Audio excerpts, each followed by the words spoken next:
Indie games are known to usually be fun, sometimes scary, goofy but entertaining experiences. However, there are some that are way more mysterious and manage to elicit a certain feeling due to minimal explanation. Unknown creators, or screw with you as you play the game while breaking the fourth wall. In this video, we'll be looking into some mysterious indie horror games and some of their secrets. Found in the back of my shed where I keep my dancing MMD girls, on a beat up USB inside of this creatine bottle, we find the game Radbad, mysteriously dropped on MediaFire sometime in 2015 as a singular exe file. Starting the game, you get an odd starting screen. Please hit play on your TS66QR remote control now. Alright. Doing so, the game boots up like an old computer, and we see mashed up footage as well as mashed up voices of presidents and various people of power saying cryptic things about decisions. We then learn that RADBAD stands for Random Association Disorder Binary Assistance Diagnosis, and the game thanks us for participating in the experiment, and gives us a yes or no choice while showing us a bizarre terms of service agreement. And click no here closes the game. After this, you are essentially doing as the acronym says, clicking yes or no to various, seemingly random associations. The first being a guy smashing a cake while Private Caller by St. Pepsi plays, with your choice not really having an obvious result. And essentially,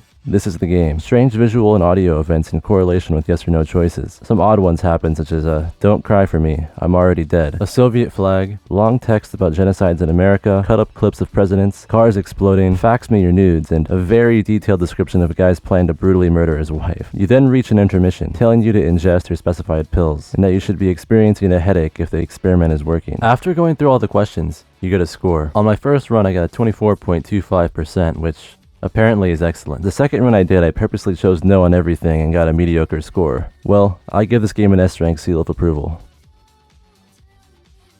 Toymaker is a supposed old Japanese DOS game. Well, the game's title screen would make you think that anyways. Starting the game, you spawn in a dark area surrounded by the same wall textures. After some walking, you encounter a sign stating, "Do not enter. Forget that place." Well, completely ignoring the sign, we move forward and eventually end up in a narrow hallway decorated with macabre paintings. Eventually our depth of view darkens, and then a jump scare happens with this odd-looking orc guy alternating with the Ergo Proxy anime mask, and then becomes static while the game hard crashes. Playing the game again results in the same thing happening without much change at all. Deciding to go backwards in the hallway reveals this stick man, so your fate is pretty much sealed at this point. Wandering around the spawn area, if you walk near the sign then walk back to this corner, then straight, you get warped to a whole new area. The walls are textured with Zork 2 floppy disks as well as Wolfenstein floppy disks. Essentially, this area is a small maze, and as you progress through it, walls previously present open up new paths. Teddy bears lay across the floor, and eventually, you run into this strange looking girl, and walking into her causes the music to stop. Nothing really happens here though, and the game eventually just crashes. In the spawn area, if you walk against walls, eventually you will find a hidden passageway, with Japanese on the wall roughly saying, "Are you lost?" You get teleported back to the spawn area, except this time there are more stick guys around. This was all I found in my experience playing the game. However, the infamous Obscure Horror Corner, creator of Sad Satan, made videos playing the game, in which events unique to his channel that would later be discovered to be fake were in the game, such as this Polish rap looking guy in the maze, and this hanging girl which honestly looks really good. And of course, the game is not actually a lost Japanese DOS prototype or anything. It was created in 2013 for a creepypasta of the same name by a guy named Lone Dev, and there's a low-key Steam version that enhances the graphics and implements some new rooms.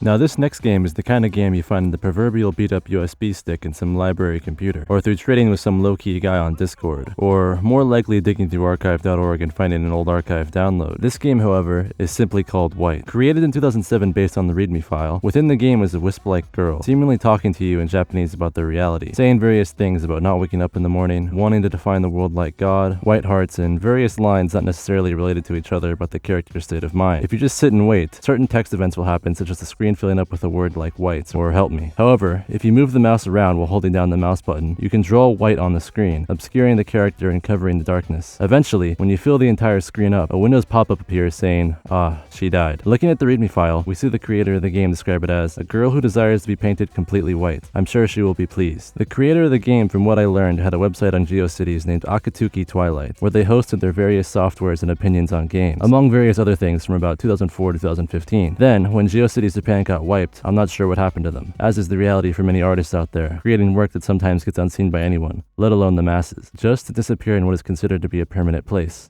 the internet.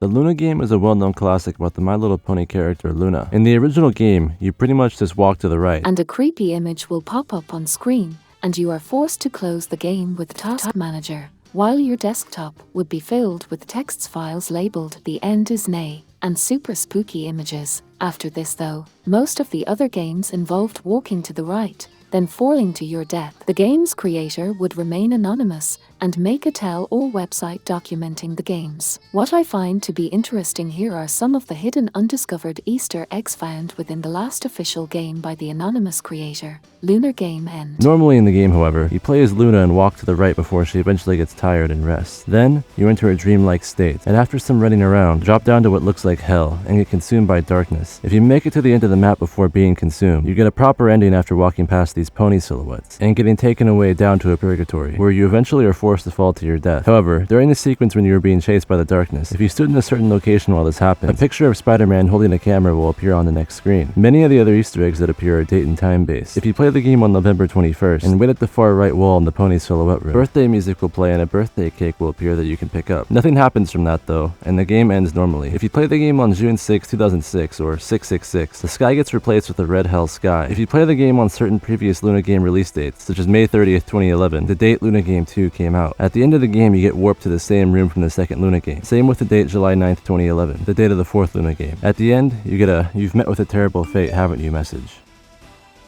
Hello, Moto. Get knocked down, but I still get fuck.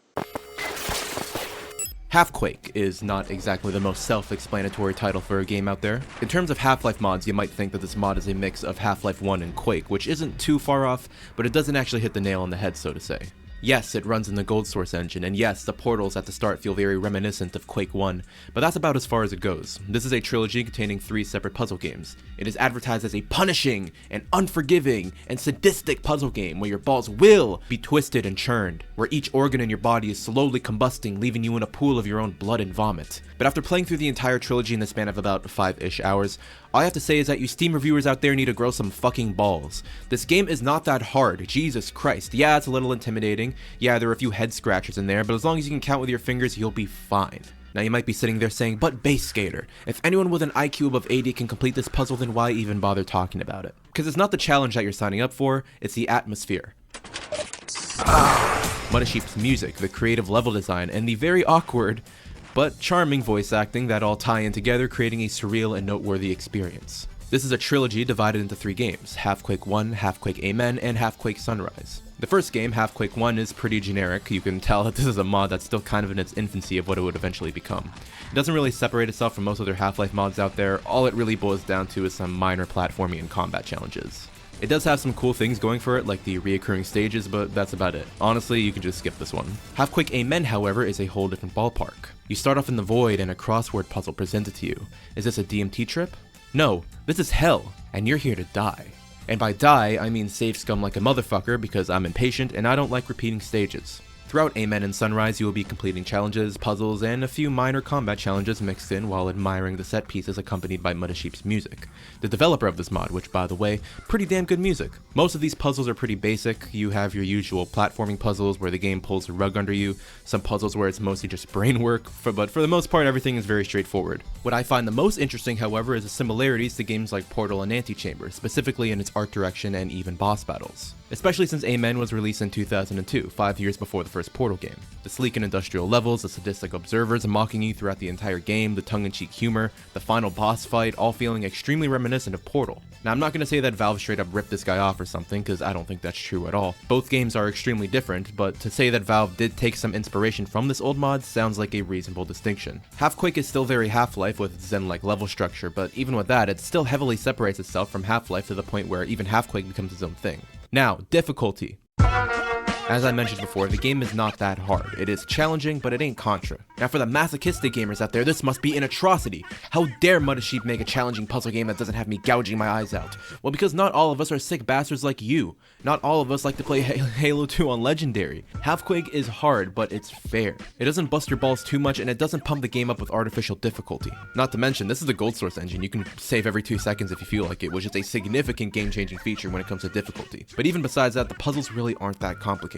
Half-Quake Sunrise, the third installment, was released in 2010, 8 years after Amen, and it is very much noticeable in terms of difficulty. While the first game felt very amateur and generic, Sunrise and Amen really helped develop this mod with more interesting challenges, level design, and writing. Sunrise being the most out there of the 3, but personally my favorite has to be Amen with its equal parts combat challenges and other jank, whereas Sunrise leaned a lot more heavy in non-combat challenges. Crane mini games, text adventure games, balloons, tower defense, Sunrise is fucking wacky, man, I'm all for it. The most mysterious aspect of these games has to do with the environment. The story kind of brings you throughout the interconnecting stages, where in Sunrise it kind of all wraps it all up by playing into the whole meta gameplay narrative. Everything almost appears to be simulated. It does the whole search the game directory trick before Doki Doki Literature Club made it cool to do so. I've always been kind of annoyed by these things in games. I always thought they were cheesy, but Half-Quake doesn't ham it up so much to the point where it becomes fucking stupid. It's stupid, but Mudda Sheep knows that it's stupid, so don't take the game at face value. The edgy teenage angst is a major ingredient, but it's not the main factor, as it's more so a satirical version of that theme. Play the game. It's good. It's good. Half-Quake. Hell yeah.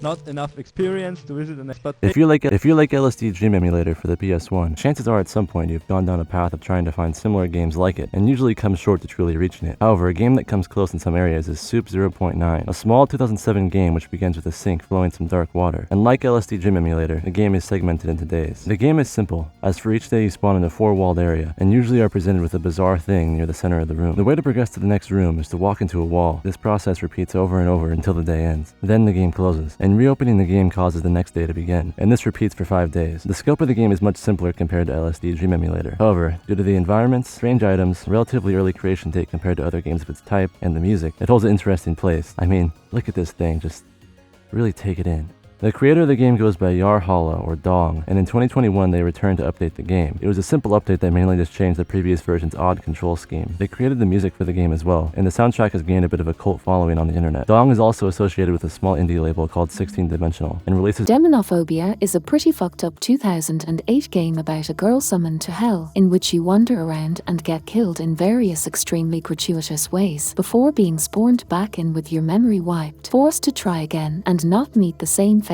The developer of the game 237 is rather mysterious, as is fairly common for Japanese indie developers during this time. Like Niki's developer, of course that's basically where the similarities end between the two games, but Demonophobia itself would gain a kind of cult status due to how over-the-top messed up it is, and the dev would begin the process of creating a sequel called Xenophobia. However, this sequel is much less known about due to it never being finished and only available in demo form. This version of the game sees improvements to multiple areas of the game and add more functionality like being able to actually shoot at enemies. However, the game would never be completed and the developer would go dark. Quite a few years later, starting in 2022, the creator would supposedly come back and begin to release demos of a new game called Dystonasia. This time the game is in 3D and features a similar premise of walking around, avoiding enemies, and of course, some gruesome deaths. Controls are classic tank controls reminiscent of classic survival horror games, and you play as a girl who seems to have been admitted to a hospital that more closely resembles a white-collar business. What a quaint general store with a little bit of everything for day-to-day existence. Oh yeah, there's also this dog, and oh god, yeah, I can't show that. This next game is by a Japanese artist named Kanaguri. It's a short game titled A Person Who Wanted to Be Happy, made in 2014. As you hit space, you see an odd thing approach you as the game fades in. Pressing space pushes the person back, and we hear a robotic voice saying, "Your mother is by your side" in Japanese. You can press the button very aggressively if you choose to, but inevitably, you have to let them touch you. However, nothing happens. After waiting and doing more pushing, the room around you moves back, and we see a painting of what is presumed to be the same person and their child, who is probably you. We then see the room slowly fall apart and deteriorate, and the person's voice drops in tone. Everything starts to become red and a loud buzzing sound plays, as the mother gets cut up and eventually dissipates, as well as her presence in the painting beginning to disappear. The game then ends by flashing an image of the child in the picture being scribbled out, and it quits out back to your desktop.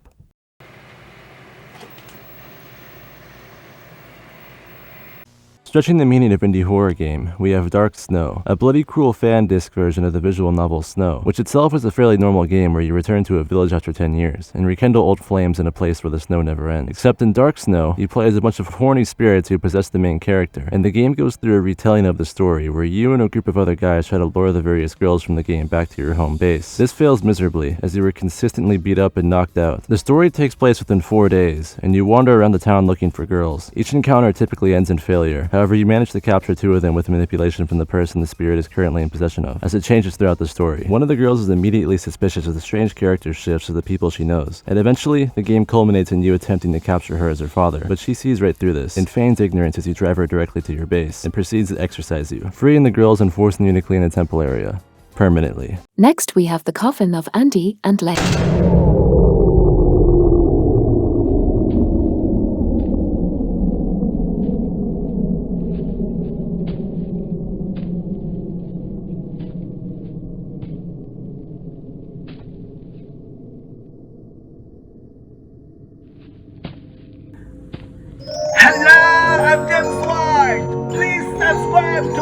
SKAER. This channel is one of the best channels in the